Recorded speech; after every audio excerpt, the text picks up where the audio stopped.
හරි ඔන්න ගොඩ කාලෙකට පස්සේ නිවාඩුවක් හම්බුණ ක්ලාස් කරලා.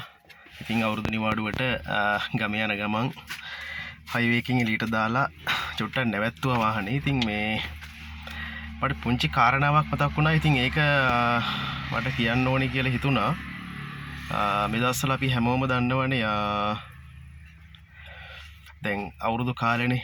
හරි අපි අපේ වැඩිහිටියන්ට නෑදෑයින්ට බුලත් දීලා වඳිනවනේ. හරි අන්න ඒ කාරණෙත් එක්ක පොඩි දෙයක් මතක් වුණා. ඉතින් ඒක පොඩ්ඩක් කියන්න ඕනේ. ඉතින් මේ බුලත් දීලා වඳිනකොට සාමාන්‍යයෙන් අපි කොහොමද වඳින්නේ දැන්? සමහරවිට බුලත් කොලයක් දෙනෝ, බුලත් කොල දෙකක් කොහොම අහුවෙන එකක් දීලා වඳිනවනේ. ඔව් ඇත්තරම දැන් මෙන්න මේ බුලත් දීලා වඳින එකේ ඇත්තරම සැබෑ අර්ථයක් තියෙනවා. දැන් අපේ ඒ කාලේ හිටපු හෙළයෝ මේක හරියටම දැනගෙන හිටියා. දැන් ඔය බුලත් හුරුල්ලක් කියලා තියෙනවනේ. බුලත් හුරුල්ලක් දීලා වඳිනවා. එතකොට මෙතන මේ බුලත් හුරුල්ලක් කියලා අදහස් කරන්නේ බුලත් 40ක්. බුලත් 40ක් තමයි බුලත් හුරුල්ලක් කියලා අදහස් කරන්නේ.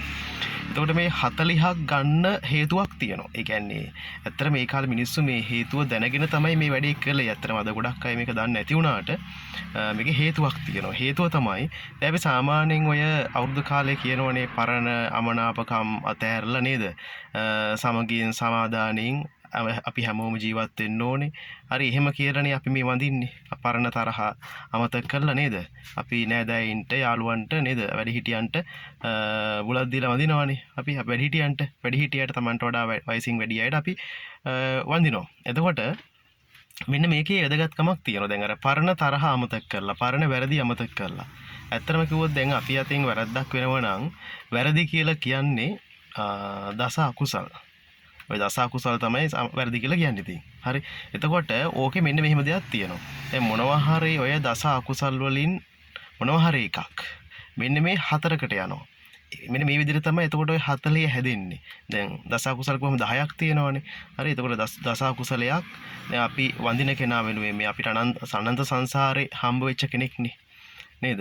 එතකොට එයා මේ ජීවිත විතරක් නෙමෙයි අපිට අනන්ත සංසාරේ හම්බ වෙච්ච අපේ අම්මා තාත්තා වෙලා අපව තියෙනවා අනිවාර්යයෙන්ම. එතකොට දැන් මේ දස අකුසලයක් වෙන්න පුළුවන් මෙන්න මෙහෙම. දස අකුසලයක් කිරීමට අනුබල දීම, හරි, කරවීම, කිරීම, වර්ණනා කිරීම කියන ඔන්න හතරක් තියෙනවනේ. ඔන්න ඒ 4 10න් ගුණ කරන්න. හරි. ඔය 4 10න් ගුණ කරාම 40ක් එනවනේ. හරි. ඔන්න ඔය 40න් තමයි වැරදි වෙන්න පුළුවන්. ඔන්න ඔය ආකාර 40න් තමයි අපිට වැරද්දක් වෙන්න පුළුවන්. මේ ජීවිතේ වෙන්න පුළුවන්. අපේ නම් සංසාරේ වෙන්න පුළුවන්.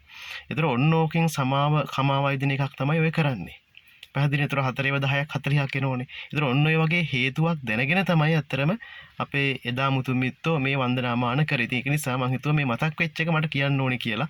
දැන් ඕක ගෙදර ගියාම කියන්න හම්බෙන්නේ නැහැ. දැන් වැඩත් එක්ක බිසීනේ. ඒක නිසා මේ වාහනේ නවත්තපු වෙලාවේ චුට්ටක් පොඩි වෙලාවක් අරගෙන ඉතින් මට මේක කල්පනා වෙච්ච වෙලාවේ මම කියන්න කල්පනා කරා. හරි.